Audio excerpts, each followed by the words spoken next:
Қайырлы күн баршаңызға достар, сіздермен Ләззат. Бүгін сіздерге ешқандай миксерді қажет етпейтін үйдегі бар қарапайым заттармен жасалынатын өте дәмді шоколадный пирог жасайтын боламыз. Менімен бірге жасап көруге кеңес беремін. Сіздерге ұнайды деген сенімдемін. Егер менің каналыма тіркелмеген болсаңыздар, міндетті түрде тіркеліп, егер видео ұнап жатса, лайк басып пікір қалдыруды ұмытпаңыздар. Бізге қажетті айран, қант, жұмыртқа, сұйық май және де ұн, какао, разрыхитель қажет болады. Ең әуелі таза ыдысымызға 4 жұмыртқамызды салып аламыз. Және де қантымызды салып, жай ғана венчиктің көмегімен жақсылап араластырып аламыз. Қантымыз кішкене еріп, барлығы біркелкі болған соң үстінен сұйық майымызды құямыз. Тағы да араластырып, үстінен айранымызды құйып тұрамыз. Барлығы жақсылап біркелкі болып араласқан соң, мен құрғақ заттарды бөлек ыдыста араластырып аламын. Яғни ұн, какао, разрыхитель үшеуін біркелкі болғанша жақсылап араластырып аламын. Менде какао малайзиялық какао.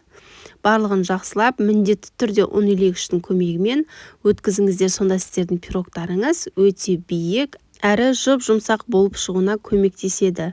Ұн илегіштің көмегімен 2-3 бөлікке бөліп өткізіп аламын. Венчиктің көмегімен жақсылап, ешқандай да бір түйіршік қалмайтындай жақсылап араластырып алыңыздар. Түйіршік болып қалса, пирогтарыңыздың арасы дұрыс піспей қалады. Барлығын толығымен жақсылап салып, біркелкі болғанша сұйықтық жасап аламыз. Өте жылтырақ, осындай әдемі масса пайда болады бізде.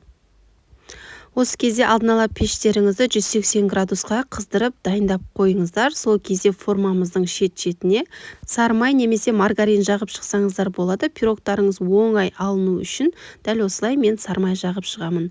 Және де дайын болған массамызды формамызға құйып, 180 градуста алдын ала қызып тұрған пеште, пешіңіздің ыңғайына қарай 25-30 минутта пісіріп аласыздар. Піскенін міндетті түрде ағаш таяқшамен тексеріп алыңыздар. Міне ағаш таяқшамыз құрғақ болып шықты, демек біздің пирогымыз дайын. Қараңыздаршы, түрінің өзі сондай әдемі, биік болып шығады. Пирогты дәл осылай ұсынсаңыздар да болады, ал мен бетіне шоколадты глазурь еріттім, яғни шоколад пен сливкиді ерітіп құйдым. Бұл маңызды емес. Үстіне грек жаңғағын септім. Барлығы өз қалауларыңыз бойынша дәл осылай ұсынсаңыздар да болады, немесе жай қарапайым пирог түрінде де ұсынсаңыздар болады. Міне сіздерге кесіп көрсетейін. Кескенде өзі көрініп ақ өте жұмсақ, сондай өте дәмді пирог болып шығады. Сіздер де міндетті түрде жасап көріңіздер.